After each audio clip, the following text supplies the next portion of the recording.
Hi, and thanks for watching my presentation, Queering Heroes' Journeys in Heteronormative Timelines, Screenwriting Methods for Not Getting Your Story Straight. I'm Stayci Taylor, and at the time of this recording, I'm a senior lecturer with the School of Media and Communication at RMIT University, Melbourne. And I'd like to take this opportunity to acknowledge that I live, play, work, research and write on the stolen lands of the Woiwurrung and Boonwurrung language groups of the Eastern Kulin Nations, and pay my deep respects to elders past and present, acknowledging the sovereignty of all First Nations peoples across the globe. Now, I'm coming at this idea of unravelling the hero's journey from the point of view of Christopher Vogler's The Writer's Journey as one of the templates for success for screenwriters, pictured here with other templates for success and some apples, which I thought was a nice touch on behalf of the person who took the selfie.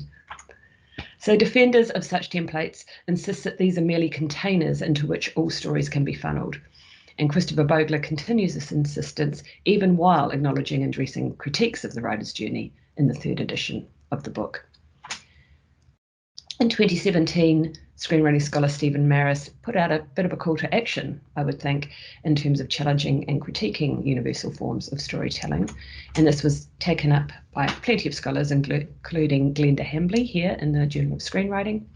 She's continued her great work in a chapter for one of my books, shameless plug, as has Christina Milligan from Aotearoa, New Zealand, both coming at these critiques from the point of view of indigeneity. Others have refuted claims to universality while thinking about gender and or craft, usually by making case studies of screen works, mostly films, that do things differently and outside of those paradigms. But while we may be forced to acknowledge that the classical Hollywood structure is still the most popular, as Hambley says, we shouldn't continue to claim it's universal. So the hero's journey is particularly problematic in its homogenization of the human experience, defended by Vogler and others as being something that can, quote, appeal to everyone because they well up from a universal source in the shared consciousness that reflect universal concerns. But this can also look like enforcing one's own logic on ancient or existing storytelling structures from many different cultural contexts. For my purposes, into queer theory, which also critiques this sort of linearity in response to expected life courses. And one of the ways that temporal turn in queer theory is understood is as a critique of linear narratives of progress.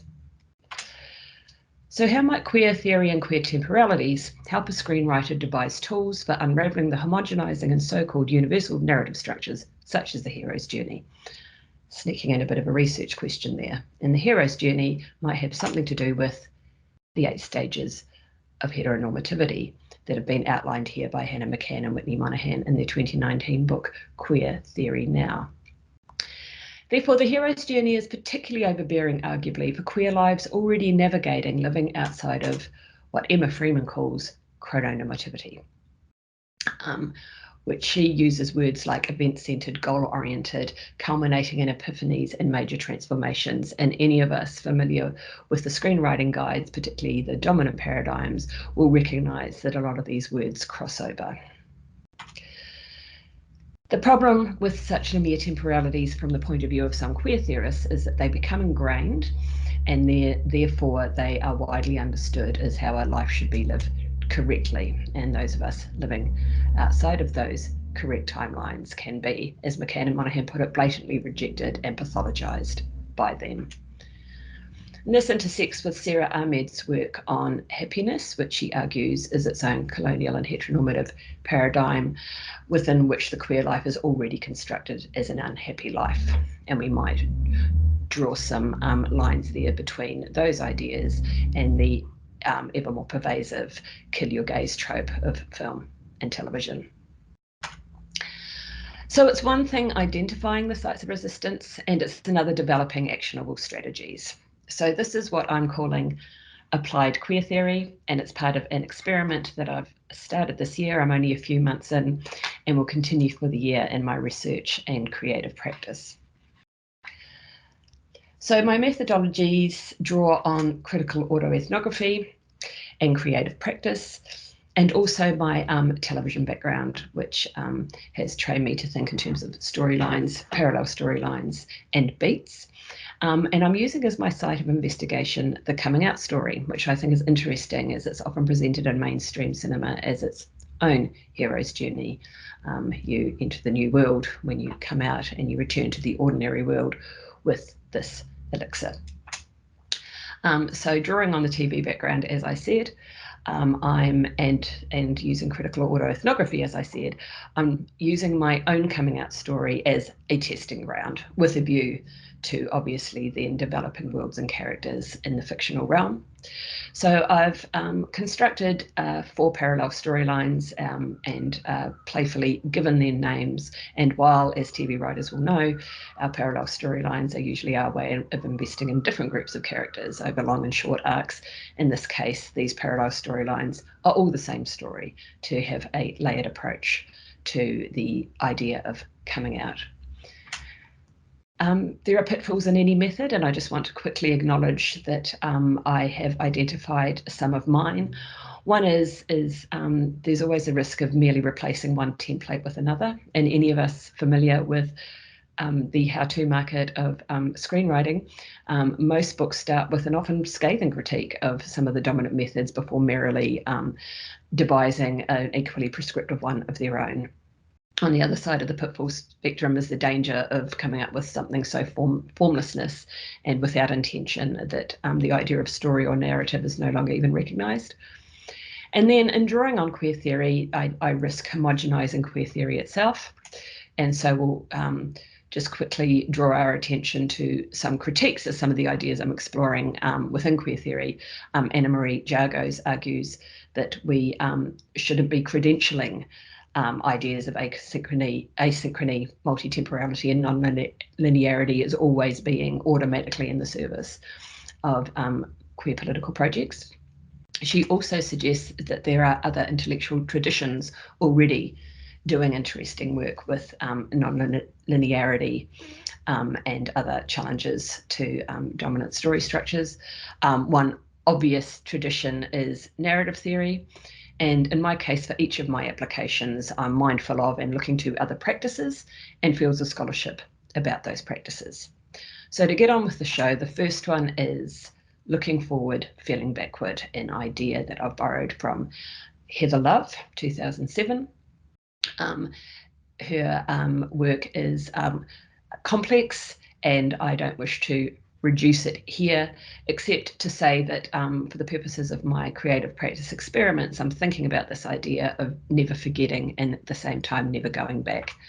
Because in terms of the hero's journey, of course, the idea of never going back pretty much takes out the entire third act in a linear structure.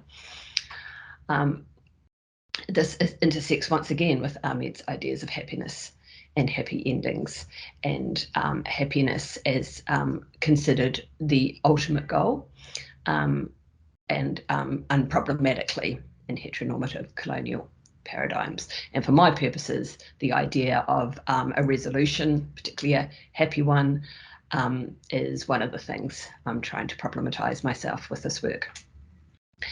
In this way, I've found Jill Godmillow's work on the documentary really useful. She talks about narrative filmmaking demanding returned home safely closure. And this closure, she argues, closes off the possibility of change.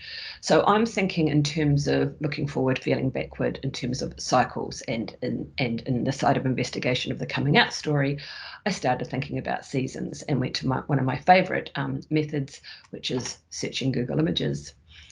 Post-pandemic, hordes of parents have taken to the internet to share resources around remote learning, which has been excellent for my purposes because I found these gorgeous and glorious models that help me put a visual representation or a graphic representation to this idea of moving through cycles of seasons ad infinitum. In searching for the 4 seasons, I came up with this gorgeous umbrella, and I like the idea of the spinning umbrella as a vision for a story structure. And I also, of course, came up with Frankie Valli and the 4 seasons. You can have that one for free. And bonus points if you know how this slide connects to a couple previous answers at the end. So when I think about the cycling of the seasons in terms of a coming out narrative, looking forward, feeling backward. I take to a beat sheet, which is this one in particular has been provided by one of the leading screenwriting softwares. And I think about the seasons not in terms of one following the other year by year, but clustering years in terms of seasons. So the coming out story never ends. It's iterative. I come out frequently. I come out to each new cohort of students. I come out to hairdressers. I come out when I try and order flowers for my partner, and I'm coming out right now. So I like this idea that a coming out story may have this circular structure, this iterative notion of never fully achieving pride, because pride is an ongoing practice, not even possible for everyone, depending on the political structure under which they live. So growth and moving on are not necessarily mutually, are in fact mutually exclusive. The coming out never ends. Moving through to my second one, moving through and with time. This is Emmett Freeman's idea of countering the common sense of the present tense. And McCann and Monaghan summarise her work using words like detour, delay, deference, asynchrony, and stasis. I like these words because they seem at odds with most of the forward momentum verbs that come to us via most screenwriting discourse. It also made me think of Francesca Rendell Short's ideas around prepositional thinking and expanding the binary around these connecting words. And if I'm thinking about moving through and with time, maybe I can take the suggestion to think about up, over, beyond, against, following, including. This took me back to Google Images and looking at the solar system, which for me was a lovely metaphor for moving with and through time, the idea of infinite rotations. I'm particularly proud of this collection. How glorious is the Lego? And I really like this one where the sun looks like it's trying to beat up the other planets. I put this together on the Beat program with the kind of the queer life as the sun, if you like, and this list is in progress and ongoing. And then rotating around this life, these different and various stages of coming out, and all of those contexts, rotating, as I say, using this idea of our solar system as a central image. My final method is lateral connection from Catherine von Stockton's notion of sideways growth. This reminded me of an interview I recently heard with Rebecca Solnit, and so it made me think that nonfiction strategies are another place or another intellectual tradition from which to draw. She confessed to being mildly snarky with an interviewer who called her book a collection, because in her mind, just because it's nonlinear doesn't mean it's not a story. In her mind, Orwell's Roses is not a collection of essays, rather it's a book that's organised differently. Her organising method, as she says, is asking herself, what did the ideas coalesce around? And this reminded me of solipsis, which is one of the nonlinear categories identified by gaming scholarship, convergence, modularity, variability, when we think about virtual reality or transmedia. And Numwook et al. Have described solipsis as events grouped based on some criteria where multiple stories can be inserted and justified by analogy or contrast. I took to Google Images and asked it to talk to me about latitude. It was a little disappointing compared to the other searches, and the school projects weren't nearly as promising, but it did help me kick back into my TV training and think about this idea of being horizontal, being lateral, and in this case, parallel. I was thinking of notions of queer adolescence, of growing sideways, not growing up, not necessarily entering the slipstream of the heteronormative life. For example, I don't own a house, I don't drive, I don't have kids, I go out on a school night. And therefore, my story, my coming out story, makes lateral connections with other stories, other theories, other opinions, other ways of living that aren't vertical.